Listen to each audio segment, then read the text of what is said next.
प्यारे बच्चों नमस्कार। इंजीनियरिंग मैथमेटिक्स के इस वीडियो में मैं आपका स्वागत करता हूं और आज हम लोग अप्लाइड मैथमेटिक्स के एक टॉपिक के ऊपर बात करेंगे, सीक्वेंस एंड सीरीज के ऊपर। बेसिकली ये इनफाइनाइट सीक्वेंस और इनफाइनाइट सीरीज का टॉपिक है students.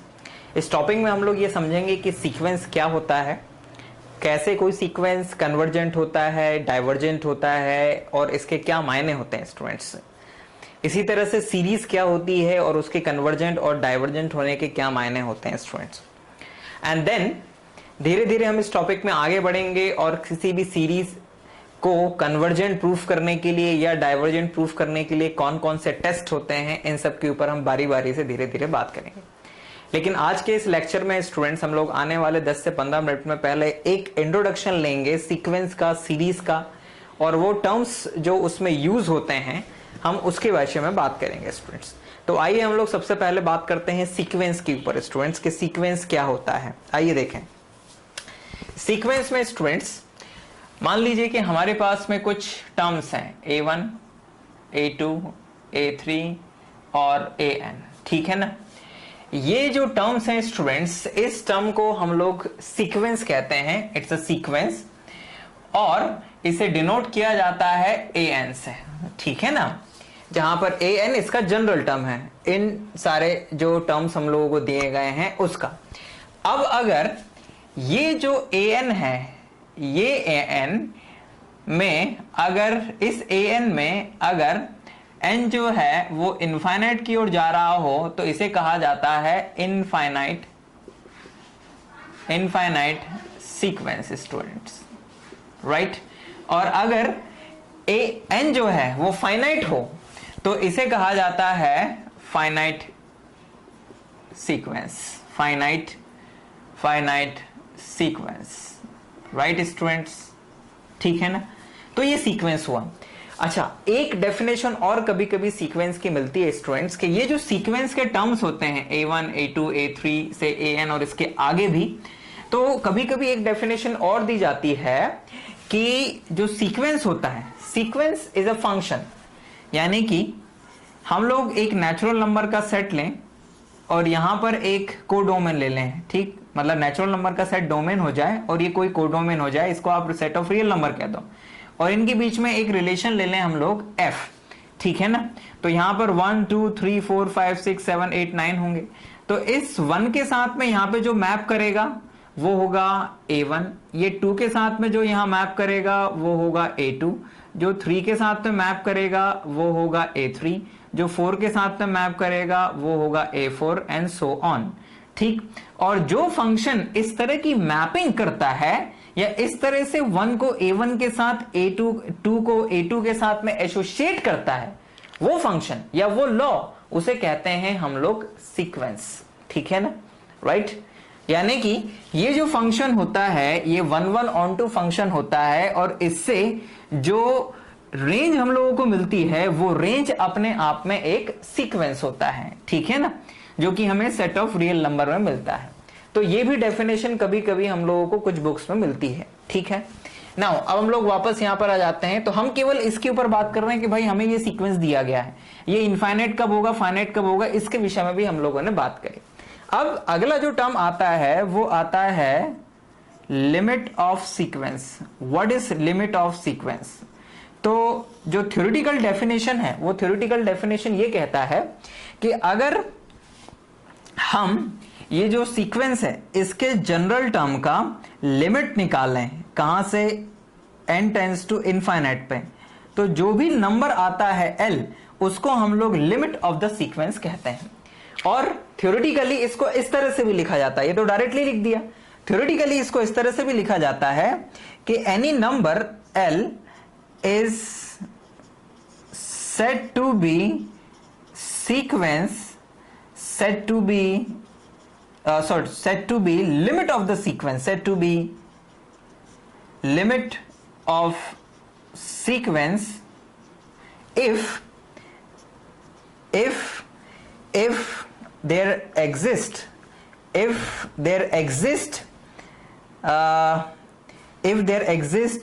n such that such that, बल्कि there exist a epsilon, epsilon को इस तरह से लिखते हैं, epsilon such that for all n an minus l is less than epsilon where this n is greater than equal this n। ठीक, यानी कि अगर हमारे पास में, ये थ्योरेटिकल डेफिनेशन है, इसका बहुत कम यूज होता है लेकिन ये बुक्स में मिलती है इसलिए मैं आपको यहां बता रहा हूं स्टूडेंट्स। मतलब कि ये कि अगर हमारे पास में एक कैपिटल n है और उससे हम बड़े सीक्वेंस में उससे आगे के टर्म लें, मतलब मान लीजिए कि ये 100 है तो 100 के बाद के जितने टर्म्स हैं सीक्वेंस के उनकी बात हो रही है, तो वो सभी टर्म 100 के बाद वाले, उनका अगर किसी एक खास नंबर l से हम लोग डिफरेंस लें, मॉड्यूलस लें, और ये किसी एक क्वांटिटी एप्सिलॉन से हमेशा कम आए, हमेशा, चाहे आप कौन सा भी टर्म ले लो, भले 1000वां टर्म ले लो या 1000वां या 2000वां ले लो, लेकिन ये डिफरेंस हमेशा एप्सिलॉन से कम आता है, मतलब एक पर्टिकुलर नंबर से कम आता है, तो हम इस l को इस सीक्वेंस की लिमिट कहते हैं स्टूडेंट्स। क्या कहते हैं? लिमिट कहते हैं। यहां पर एक चीज ध्यान दीजिएगा स्टूडेंट्स के सीक्वेंस में किसी तरह का साइन नहीं होता है, मतलब कि इसके बीच में कोई साइन नहीं होता है, इनके टर्म्स के बीच में ये इंडिपेंडेंटली कॉमा के साथ में लिखे हुए होते हैं। ठीक, तो अभी तक हमने देखा कि सीक्वेंस क्या होता है। ठीक है, सीक्वेंस की लिमिट क्या होती है, इनफाइनाइट सीक्वेंस क्या होता है और फाइनाइट सीक्वेंस क्या होता है। नाउ अगला जो टर्म है स्टूडेंट्स वो है bounded sequence. Bounded sequence, bounded sequence क्या होता है students?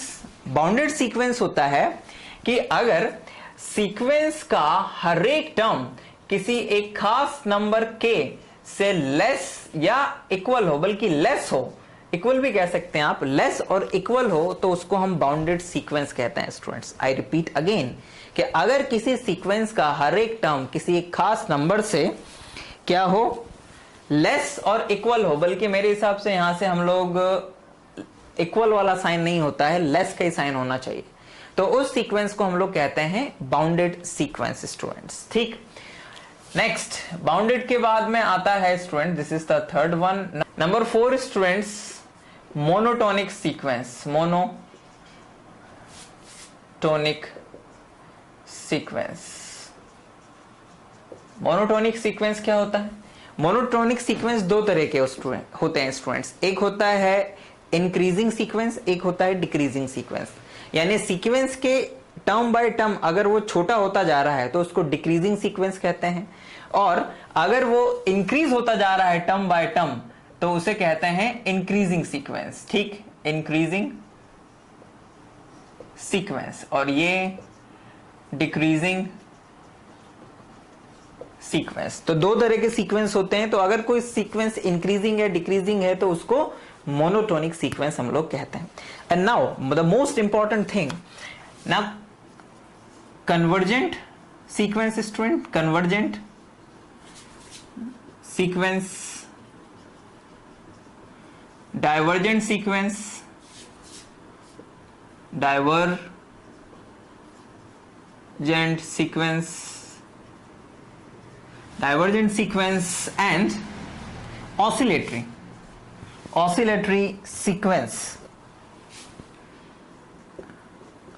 oscillatory sequence students। now convergent sequence क्या होता है, डाइवर्जेंट सीक्वेंस क्या होता है और ऑसिलेटरी सीक्वेंस क्या होता है? अभी हमने थोड़ी देर पहले स्टूडेंट्स लिमिट की बात करी कि what is the limit of the sequence. अगर स्टूडेंट्स हम किसी भी सीक्वेंस की लिमिट निकालें, क्या निकालें? लिमिट निकालें, और वो जो लिमिट है L वो फाइनाइट हो एंड यूनिक हो, क्या हो? फाइनाइट हो और यूनिक हो, तो उसे स्टूडेंट्स हम लोग कहते हैं कन्वर्जेंट सीक्वेंस। क्या कहते हैं? कन्वर्जेंट। ठीक, कन्वर्जेंट सीक्वेंस। आप लोग ये सोच रहे होंगे कि कन्वर्जेंट सीक्वेंस का मतलब क्या होता है बेसिकली। तो कन्वर्जेंट सीक्वेंस का मतलब ये होता है स्टूडेंट्स कि वो जो सीक्वेंस है, मतलब जैसे जैसे हम उसमें आगे बढ़ते जा रहे हैं तो वो सीक्वेंस किसी एक खास नंबर की ओर जा रहा है। मतलब कि जब हम लोग इनफाइनाइट पे पहुंच जाएंगे, जब सीरीज में मतलब सीक्वेंस में इनफाइनाइट टर्म्स तक पहुंच जाएंगे हम लोग, तो जो वो इनफाइनाइट वाला जो टर्म होगा एक खास नंबर के बहुत करीब होता जाएगा, एंड वही लिमिट होती है स्टूडेंट्स। यानी कि अगर सीक्वेंस के टर्म किसी एक खास फाइनाइट नंबर की ओर जा रहे हैं तो उस सीक्वेंस को हम कन्वर्जेंट सीक्वेंस कहते हैं, ठीक है ना। दूसरा होता है स्टूडेंट्स कि अगर ये जो लिमिट है this n tends to infinite, ये लिमिट जो है वो प्लस या इनफाइनाइट आ जाए तो उसको हम कहते हैं डाइवर्जेंट सीक्वेंस। क्या कहते हैं? डाइवर्जेंट सीक्वेंस, ठीक। एंड अब अगर ये जो लिमिट है, सॉरी लिमिट an, और अगर ये जो लिमिट है, if this limit an is not unique, then the sequence is oscillatory. Oscillatory का मतलब होता है वो ऑसिलेट कर रहा है किसी खास वैल्यू के बीच में, कभी ये वैल्यू देता है लिमिट, कभी दूसरी देता है, ठीक है ना। तो ये 3 केसेस हैं स्टूडेंट्स, इसे अपने दिमाग में रखिएगा कि कोई भी सीक्वेंस कन्वर्जेंट कब होता है, कोई भी सीक्वेंस डाइवर्जेंट कब होता है, और कोई भी सीक्वेंस ऑसिलेटरी कब होता है। आई रिपीट अगेन, अगर ये लिमिट स्टूडेंट फाइनाइट और यूनिक है तो उसे कन्वर्जेंट सीक्वेंस कहते हैं। ये लिमिट अगर इनफाइनाइट है या प्लस इनफाइनाइट हो चाहे माइनस इनफाइनाइट हो तो उसको हम लोग डाइवर्जेंट सीक्वेंस कहते हैं। और अगर ये जो लिमिट है ये यूनिक ना हो, यानी कुछ भी, कभी n की मतलब कभी कुछ आएगा कभी कुछ आएगा, डिपेंड्स ऑन n, है ना। कभी कभी होता है ना कि कभी प्लस में आ जाएगा कभी माइनस में आ जाएगा n की वैल्यू चेंज होने से, तो हम उस केस में कहते हैं कि the function the sequence is oscillatory, right. अब आइए जरा कुछ एग्जांपल के थ्रू मैं आपको बताता हूं कि सीक्वेंस कन्वर्जेंट कैसा दिखाएंगे, मतलब कोई सीक्वेंस अगर है तो उसे कन्वर्जेंट कैसे दिखाएंगे, डाइवर्जेंट है तो कैसे चेक करेंगे, और ऑसिलेटरी है तो कैसे पहचानेंगे। आइए देखते हैं। तो स्टूडेंट्स, हम लोगों ने अभी सीक्वेंस के विषय में बात किया है ना, उसका कन्वर्जेंट सीक्वेंस हम कैसे चेक करते हैं, डाइवर्जेंट सीक्वेंस कैसे चेक करते हैं, और ऑसिलेटरी सीक्वेंस कैसे चेक करते हैं। आइए कुछ छोटे से एग्जाम्पल्स की मदद से हम लोग समझते हैं कि सीक्वेंसेस को कैसे चेक किया जाता है कि वो कन्वर्जेंट है, डाइवर्जेंट है या ऑसिलेटरी है। हम 3 क्वेश्चंस लेते हैं स्टूडेंट्स। मान लीजिए हमारे पास में 3 सीक्वेंसेस हैं। an is equals to n square minus 2n, n square minus 2n upon 3n square plus n, 3n square plus n। दूसरा है students an is equals to 2 raise to the power n, और तीसरा है students an is equals to 3 plus minus 1 raise to the power n, right students. अब बारी बारी से आइए जरा इनको चेक करते हैं कि ये जो सीक्वेंसेस हैं इनका नेचर कैसा है, कौन कन्वर्जेंट है, कौन डाइवर्जेंट है और कौन ऑसिलेटरी है। तो लुक स्टूडेंट्स, हम लोग पहले चेक करते हैं। बेसिकली ये जो हम लोगों को दिया हुआ है ये सीक्वेंस का nth टर्म दिया हुआ है, और आपको पता है कि इसकी लिमिट पे ही डिपेंड करता है कि सीक्वेंस कैसा होगा बाय नेचर। तो जो पहला सीक्वेंस है स्टूडेंट्स, आइए उसके लिए हम लोग लिमिट निकालें। तो जब इसके लिए हम लोग लिमिट निकालेंगे n tends to infinite an, तो अब लिमिट को सॉल्व करने के लिए जो तरीका हम लोग अपनाते हैं स्टूडेंट्स, आइए उसे चेक करते हैं। यहां से n स्क्वायर और यहां से n स्क्वायर कॉमन लेके देखिए जरा क्या आता है। तो it's n square 1 minus 2 by n, यहां से नीचे से आएगा n square 3 plus it's 1 by n students, ठीक। अब जरा ध्यान दीजिएगा, ये तो कैंसिल हो जाएगा, मैं यहाँ लिमिट लिखना भूल गया students. It's n tends to infinite, n square cancel हो गया, आपके पास लिमिट रह जाएगी limit n tends to infinite, और it's 1 minus 2 upon n divide by 3 plus 1 upon n। अब आप इसमें n टेंड्स टू इनफाइनाइट करेंगे तो this become 0, this become 0 and it is equals to 1 by 3, and that limit is unique. ये limit unique है, इसके अलावा और कोई आपको लिमिट नहीं मिलेगी इस सीक्वेंस के लिए। तो जब इस सीक्वेंस की जो लिमिट है वो यूनिक है और फाइनाइट भी है, तो ये जो सीक्वेंस हुआ student, that sequence is convergent. Right, यानी जैसे जैसे ये आगे बढ़ता जाएगा तो ये एक खास लिमिट की ओर जाता जाएगा, ठीक है ना, यानी इसका जो इनफाइनाइट टर्म होगा वो एक किसी खास नंबर 1/3 के बिल्कुल नियरेस्ट हो जाएगा। तो इस केस में जो सीक्वेंस है वो कन्वर्जेंट सीक्वेंस कहलाएगा। अब इस दूसरे वाले के ऊपर आइए स्टूडेंट्स, जब हम इस दूसरे वाले सीक्वेंस के लिए लिमिट निकालते हैं 2n, तो आपको लग ही रहा होगा स्टूडेंट कि जैसे यहां पर हम n की जगह इनफाइनाइट करेंगे तो 2n बिकम इनफाइनाइट, यानी कि ये प्लस इनफाइनाइट आ जाएगा, और ऐसी कंडीशन में दैट सीक्वेंस इज डाइवर्जेंट। ठीक, तो ये सीक्वेंस सेकंड वाला जो सीक्वेंस है वो डाइवर्जेंट हुआ। अब इस तीसरे वाले सीक्वेंस के ऊपर आइए जरा स्टूडेंट्स, जब हम इसकी लिमिट लेते हैं n tends to infinite an, तो this is equals to limit n tends to infinite 3 + 1 - raise to the power n students. अब जरा ध्यान दीजिएगा कि ये जो n है जब इनफाइनाइट की ओर जाएगा तो इस -1 raise to the power n की जो वैल्यू है वो प्लस होगी कि माइनस होगी, ये डिपेंड करता है n की वैल्यू के ऊपर। ये 3 + 1 होगा, जबकि 3 + 1 यानी कि 4 होगा, जबकि क्या हो, n इज इवन हो, और ये जो है 3 - 1 यानी कि 2 होगा जब n इज ऑड हो।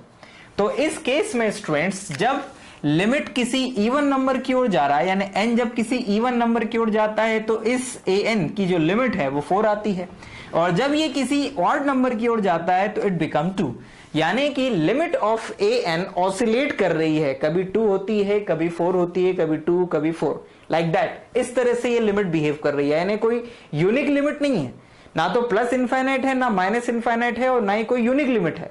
तो इस केस में ना तो ये कन्वर्जेंट है ना डाइवर्जेंट है। तो तीसरी कंडीशन क्या है कि the sequence is oscillatory, oscillatory students, so the sequence is oscillatory. ठीक, तो दिस इज, तो इस तरह से स्टूडेंट्स हम लोग किसी भी सीक्वेंस को चेक करते हैं कि वो कैसा है, कन्वर्जेंट है, डाइवर्जेंट है या ऑसिलेटरी है। तो इस छोटे से लेक्चर में स्टूडेंट्स हम लोगों ने जो सीक्वेंस है उसके बिहेव के बारे में थोड़ा डिस्कशन किया कि वो सीक्वेंस कैसा होता है, सीक्वेंस होता क्या है, बाउंडेड सीक्वेंस क्या होता है, उसकी लिमिट क्या होती है, मोनोटोनिक सीक्वेंस क्या होता है, कन्वर्जेंट, डाइवर्जेंट और ऑसिलेटरी सीक्वेंस क्या होता है, और हमने कुछ एग्जाम्पल्स भी लिए, सिंपल एग्जाम्पल्स, जिनकी मदद से हम लोगों ने इसको कंप्लीट किया स्टूडेंट्स। तो आई होप स्टूडेंट्स कि इस छोटे से लेक्चर में आपको ये टॉपिक समझ में आया होगा।